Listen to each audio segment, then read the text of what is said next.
It's 67 words long, it's 100 years old, and it changed the course of history for the Middle East and the Jewish people.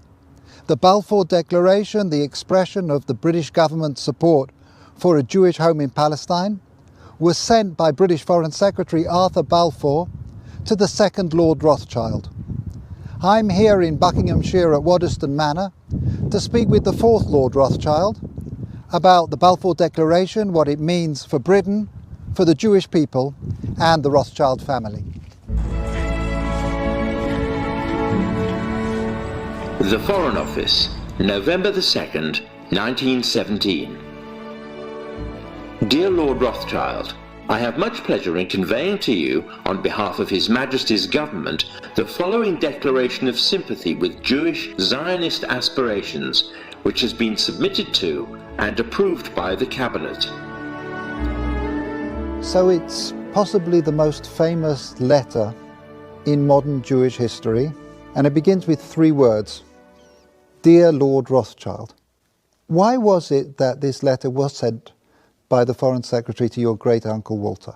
It's an interesting question because he was really interested in ornithology, although he became interested in Zionism. I think the reason was this, that it was primarily a movement from Eastern Europe, but they didn't clarify who was in charge of that movement. And in addition, it was, after all, in Great Britain. So they felt that the Rothschild family should be the one to whom it was addressed. And Walter was Lord Rothschild, and he was a Zionist. And those really are the background reasons. So Walter received the Balfour Declaration, and I have a copy here. And I wonder if I could possibly ask you to read it for us. Yes, indeed. Yeah. I'm going to put on my spectacles to make sure I read it accurately. His Majesty's Government view with favour the establishment of Palestine as a national home for the Jewish people, and will use their best endeavours to facilitate the achievement of this object, it being clearly understood that nothing shall be done which may prejudice the civil and religious rights of existing non-Jewish communities in Palestine, or the rights and political status enjoyed by Jews in any other country. I should be grateful if you would bring this declaration to the knowledge of the Zionist Federation. Yours, Arthur Balfour. And here it is, the Balfour Declaration. What do you feel when you see it here? I genuinely feel it's one of the most extraordinary moments in the history of the Jewish people. If you think it took 3,000 years to get to this, and then you say, how did this miracle happen? It's the most incredible piece of opportunism. I mean, if you think you had an impoverished would-be scientist, Chaim Weizmann, who somehow gets to England, meets a few people, including members of my family, seduces them. He has such great charm and conviction. He gets to Balfour, and he unbelievably persuades Balfour and Lloyd George, the Prime Minister, and most of the ministers, that this idea of the national home for Jews should be allowed to take place. I mean, it's so unlikely. And then he's, starts to fight a difficult battle with the British cabinet, and this letter goes through 5 drafts, as you know. And in the end, it comes out as a rather compromising letter. I mean, the essential point is there for the Jewish community to fasten on to. You have the first bit, which promises a national home rather than the national home, and then you have the bit that nothing that's to be done should in any way harm the Arab community. But you come back to the big point, which is that this is perhaps the greatest event in Jewish life for thousands of years. And it's a miracle that it took place. And of course, the Rothschild family then as now filled 2 roles, because it wasn't just a leader of diaspora Jewry, it also played a very significant role in the early years of the establishment of the pioneer communities in Israel as well. There were two branches of the Rothschild family primarily concerned. One in France through Baron Edmond de Rothschild, who was the one who responded to the Russian programs of the 1880s. In England, there was a divide. Some of the Rothschilds, in particular Baron Edmond's son, James, known as Jimmy, had come from France, partly because of the Dreyfus case and his horror about what had happened, to live in England. He was educated at Cambridge University. And he married an English girl, Mrs. James de Rothschild, and she became a leader at a very young age. She was only 17 when she started writing to Weizmann and introducing him to the British establishment.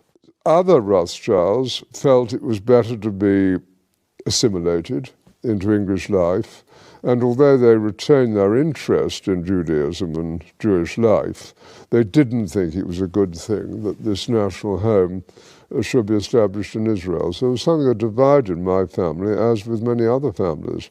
I wonder, as somebody who moves in the highest echelons of British society and is very close to Israel, whether you in your life feel a tension between concern for Israel and loyalty to Britain? No, I don't personally feel that. I mean, I've been completely committed to Israel since the early 1960s and have been there every year since. So I don't feel that conflict, but I, of course, feel huge loyalty to Great Britain. Just tell us a little bit more about Walter, the second Lord Rothschild, because he was an unusual and colourful character. He was a deeply eccentric man, but from a very early age his passion was collecting. He rode about Tring Park on a giant tortoise. He had a zebra carriage. Carriage pulled by zebras. Yes.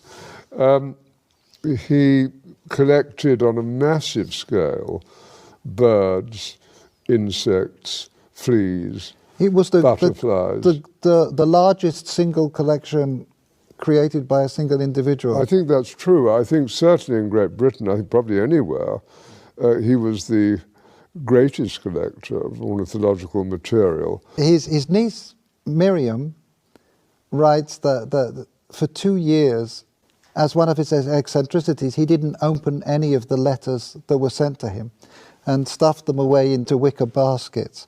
And it does make you wonder what would have happened if the Balfour Declaration, the letter, had been one of those letters that he'd actually, Yes, stuffed.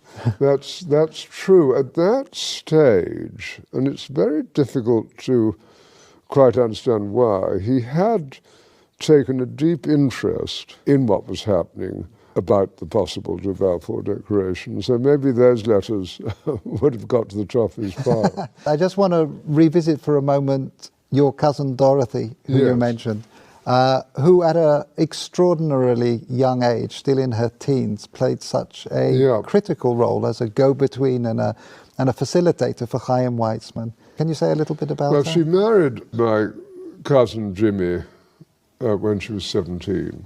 So this is your cousin Dorothy, Dolly. Yep, Mrs. James de Rothschild. And from her teenage years onwards, she was a major supporter of Israel, wasn't she? Major supporter. I mean, she worshipped her husband, who'd been deeply committed, son of Baron Edmond.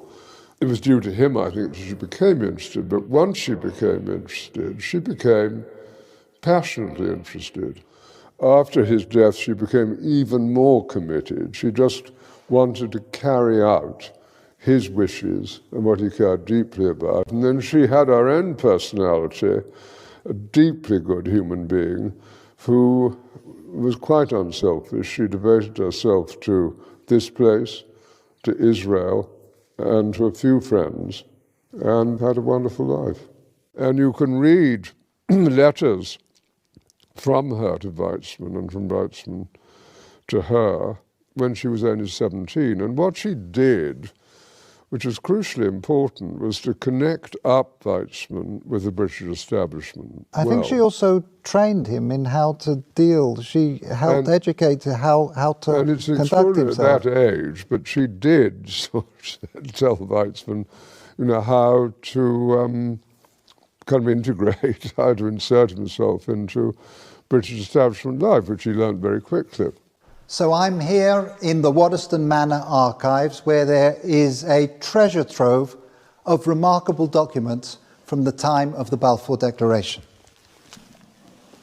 We have the correspondence here between the teenage Dorothy and her husband James, and it's really a love story. Here Dorothy is writing to James. She says, "Jimmy, I thought I would not like one day to pass without giving you a piece of news you have never heard before. I love you."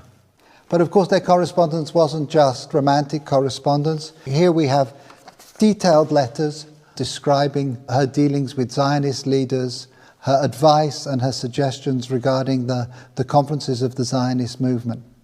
And here we have a letter that the young Dorothy, still not 20, sent to Dr. Chaim Weizmann, where she's talking about the meetings that she's arranged for him.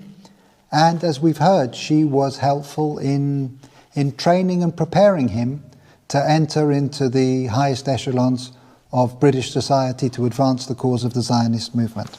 And she was an important character in your life as well. She really introduced you to Israel in some way. She was a crucially important character in my life. I became a trustee of Yad Hanadiv over 50 years ago. Which is the Rothschild Philanthropic Foundation. Yes, being our foundation. And I think I first went in 1962. Can you share with us your sense of what things have been changing in Israel since that first visit? Yes. As Israel, I think, became more and more successful in all sorts of ways, industrially successful, absorption successful, technologically successful, great universities. The problems with the wars that took place, being the clearest examples, of security became more paramount. And so you did see a shift in Israel from kind of the liberal Western place that it had been in the early 60s to something of a very different character. And you also have a shift, of course, between communities in Israel. I mean, Israel is a patchwork of different immigrants from different countries. And you have the religious, you have the non-religious, you have a town like Tel Aviv, which is attractive to the kind of business community, to what I would call ordinary city life. And then you have Jerusalem, which remains a very religious city and full of conflict between Arab neighbors and itself. Those internal issues within the fabric of Israeli society are one of the main focuses of Yad Hanadiv. Can you mention just one or two of the projects that feel to you most significant? Yes, we do a great deal of work on education, a great deal of academic work. We keep going at Ramat Hanadiv, the garden where Baron Edmond was eventually buried. We're on the point of building the new National Library of Israel. Two unexpected ones, perhaps. If you take the Orthodox community, it's important that they have employment. And we're trying to develop programs which it's possible for them to undertake. Similarly, you have a problem with Arab unemployment, and we set up jointly with the government employment centres to facilitate greater employment of Arabs within Israel. And so we're an active foundation trying to help with these fissures in Israeli life and to do some good. And we're sitting here looking forward to the 100th anniversary of this significant letter. If I can just ask you to think about the next centennial, 100 years' time, and just maybe share some of your hopes, your aspirations about where Israel will be? What does one hope for? One, of course, hopes for a peaceful relationship with Israel's neighbours, and that's going to be the most difficult matter of all to achieve. But even now you can see, with the disarray in the Middle East and the importance of relationships that Israel is developing, not only with Jordan, but also with Egypt and indeed with Saudi Arabia, even if they're not publicized because of the Sunni-Shiite war, there's hope. And I think if you take the need of Arab nations to have intelligence help, and if on the other hand you take compassion and generosity coming from Israel to Palestinian territories and its less fortunate neighbours, there are grounds for optimism, and I am an optimist. Lord Rothschild, thank you very much indeed. No, thank you. It's 67 words long, it's 100 years old, and it changed the course of history for the Middle East and the Jewish people. The Balfour Declaration, the expression of the British government's support for a Jewish home in Palestine, was sent by British Foreign Secretary Arthur Balfour to the second Lord Rothschild. I'm here in Buckinghamshire at Waddesdon Manor to speak with the fourth Lord Rothschild about the Balfour Declaration, what it means for Britain, for the Jewish people and the Rothschild family. The Foreign Office, November the 2nd, 1917. Dear Lord Rothschild, I have much pleasure in conveying to you, on behalf of His Majesty's Government, the following declaration of sympathy with Jewish Zionist aspirations, which has been submitted to and approved by the Cabinet. So it's possibly the most famous letter in modern Jewish history, and it begins with 3 words: Dear Lord Rothschild. Why was it that this letter was sent by the Foreign Secretary to your great-uncle Walter? It's an interesting question because he was really interested in ornithology, although he became interested in Zionism. I think the reason was this, that it was primarily a movement from Eastern Europe, but they didn't clarify who was in charge of that movement. And in addition, it was, after all, in Great Britain. So they felt that the Rothschild family should be the one to whom it was addressed. And Walter was Lord Rothschild, and he was a Zionist. And those really are the background reasons. So Walter received the Balfour Declaration, and I have a copy here.